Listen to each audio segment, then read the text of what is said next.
Good afternoon, everyone, and welcome back to the Adelaide Central Market.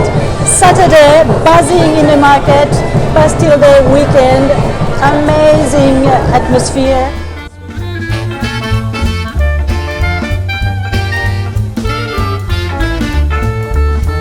And it's my great pleasure to share the stage here with one of my favorite chefs in the world, Duncan Wilgemoed from Africola, who is probably the best chef, definitely the best chef we have in Adelaide, and we're so lucky for having you. I know he's not exactly the one to want to do some demos, so thank you so much. No, my pleasure. Yeah. Anything for you. Yeah. Anything.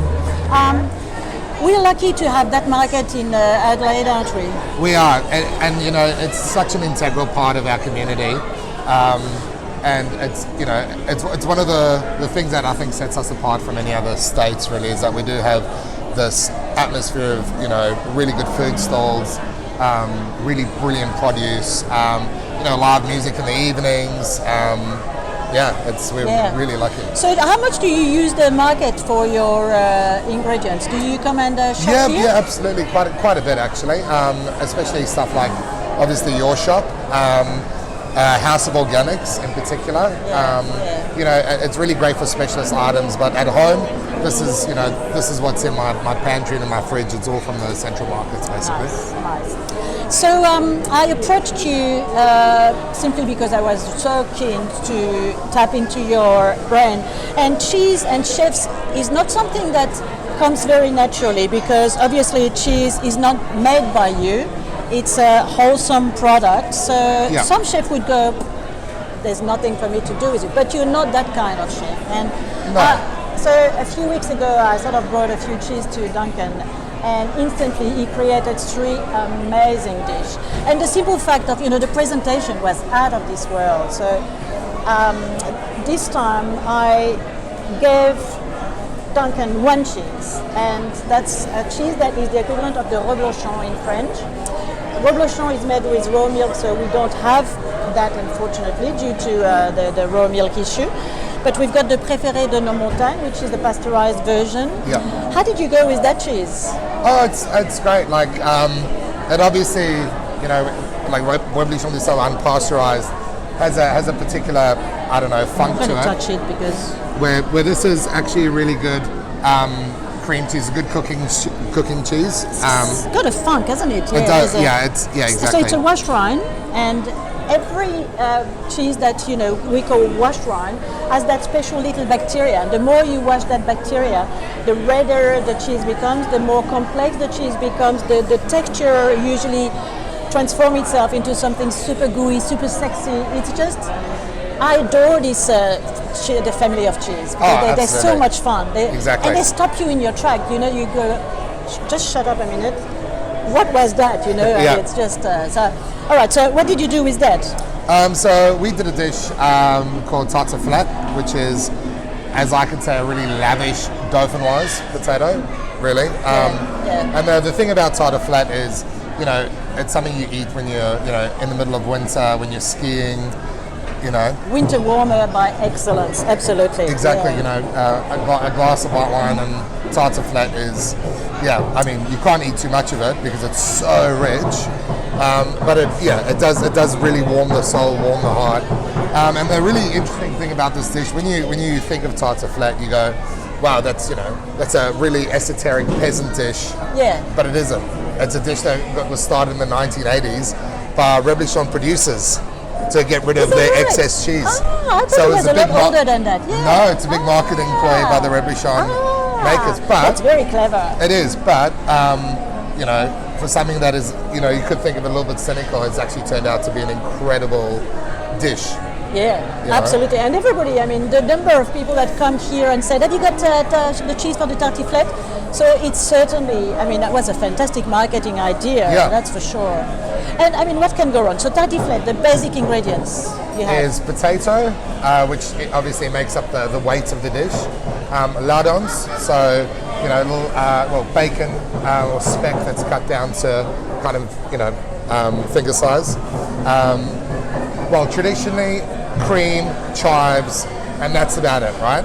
But then there's variations, you know, you've got caramelized shallots like we've done, you know, a spike of wine, and even more so, we're going to finish our tartiflette with agrodolce, which is a bit of a Italian sweet and sour condiments. Is that what it is? Yeah. Oh. So that just balances it. It's a pity you can't smell, but it's. So what is it made out of? So all that is, it's basically chili, shallots, vinegar, honey, a little bit of brown sugar, and you just cook it down so it has almost like a jammy consistency. Yeah. But that's gonna finish our tartiflette, because tartiflette's, even though it's a beautiful, rich dish, I feel it does need a little bit of sweetness and a little bit of heat just to make it more Moorish, because you know it's like tartiflette's one of those things that 3 mouthfuls and you're done. You're so done. But just to take you through kind of our version of tartiflette. Yes, so potatoes. Pre-cooked potato. Did you cook them? We did. So cut so much, blanched in dark chicken stock. Dark chicken stock. Yeah, in a dark chicken stock. What that does, it gives it savoriness. It just gives it a little bit extra.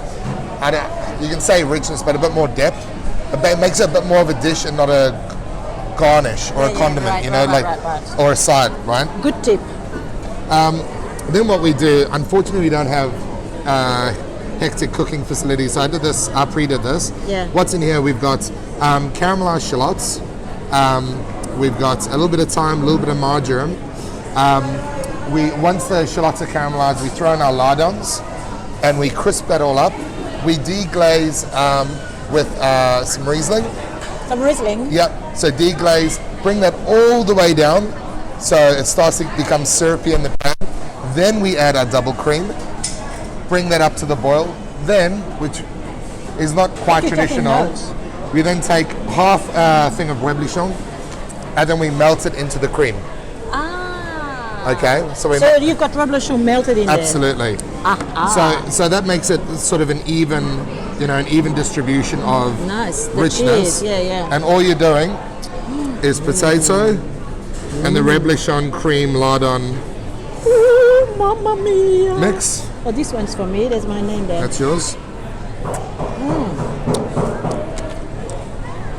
Wow. And you don't have to really season your potatoes if you've cooked it in a dark chicken stock. Yeah. And also because you've got the lardons and your cream is heavily seasoned.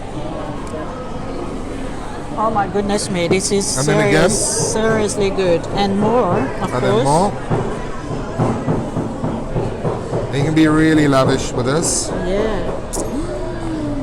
And the Riesling is sort of nicely add a little bit of sweetness. Yeah, a little bit of also acid. Fruity, and a lovely acidity, yeah. Duncan, wow.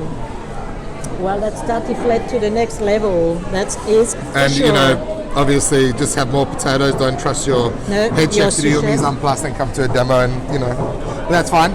But then, because we're lavish and we can't help ourselves, we're gonna plug all the gaps. Yeah. Cover it up. And I like the way, you know, in France we say we never cut bread with a knife. We break it, and we do that with everything, really. So let's break the cheese together. Exactly, we're all friends. Sort of we're all friends. Communal. Oh, that is decadence. So it looks pretty rustic. You need to take a photo. Can you take a photo of that?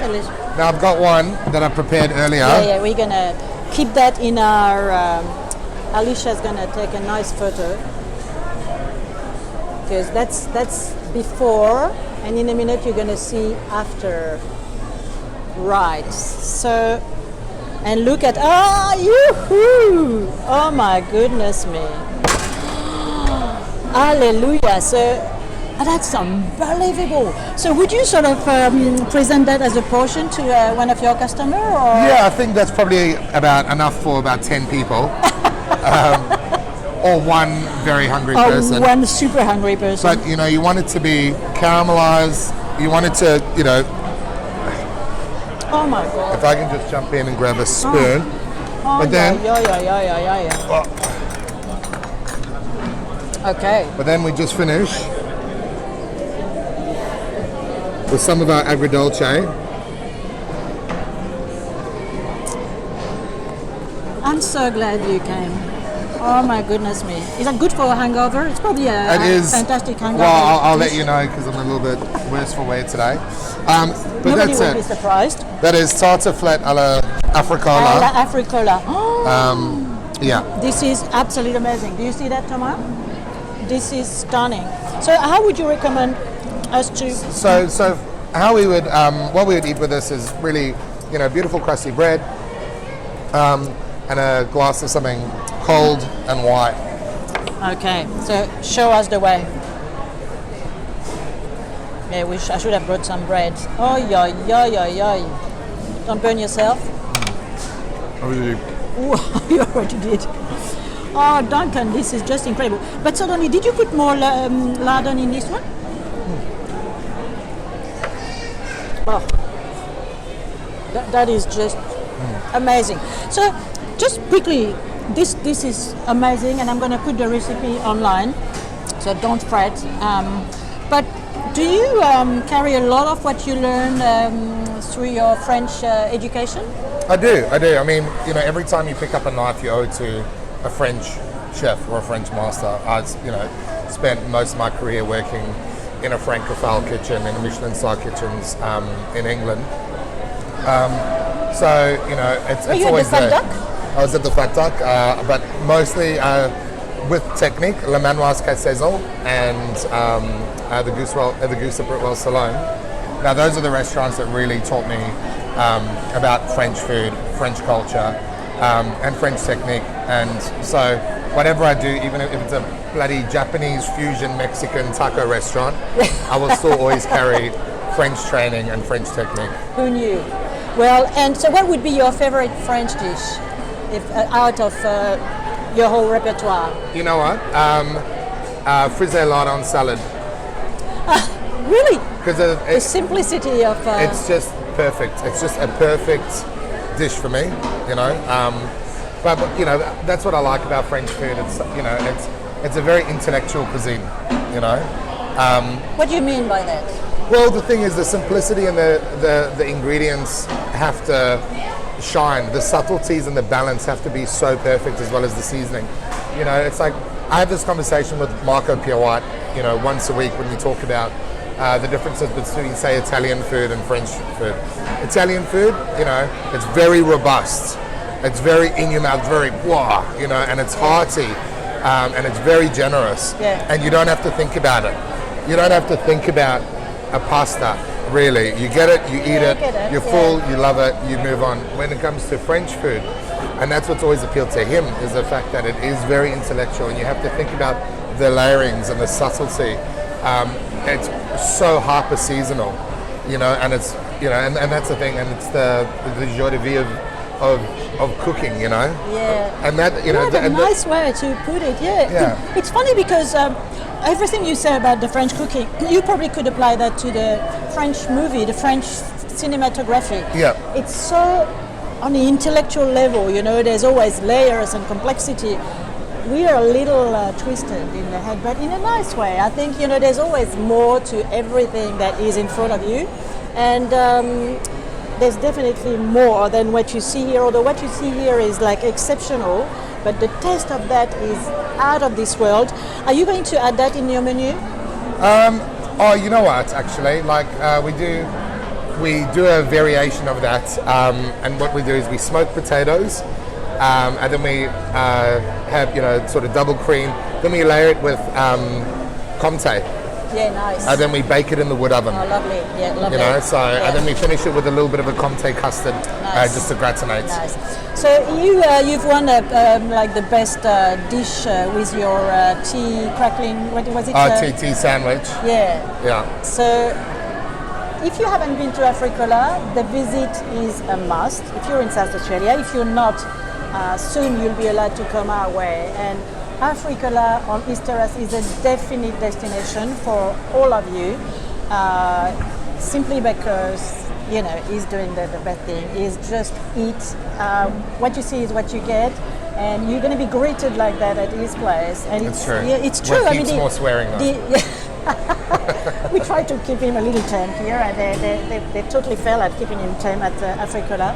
But thank you so much for coming this way. My pleasure. I know Thanks for it's having not me. something you're doing very much. So I'm very grateful for you being here in this beautiful market, and because it's a nice fit as well. You know, if you're genuine with your food, you here to pick it up because there's so much there. So, but thank you. No, thank you so and much.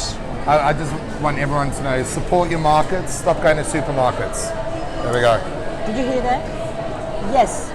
Don't go to the supermarket. Don't go to the bloody supermarket. Come to They this suck. beautiful market. They're There's evil. everything. It's fresh. The people are nice. It's a real community, and we are very, very lucky.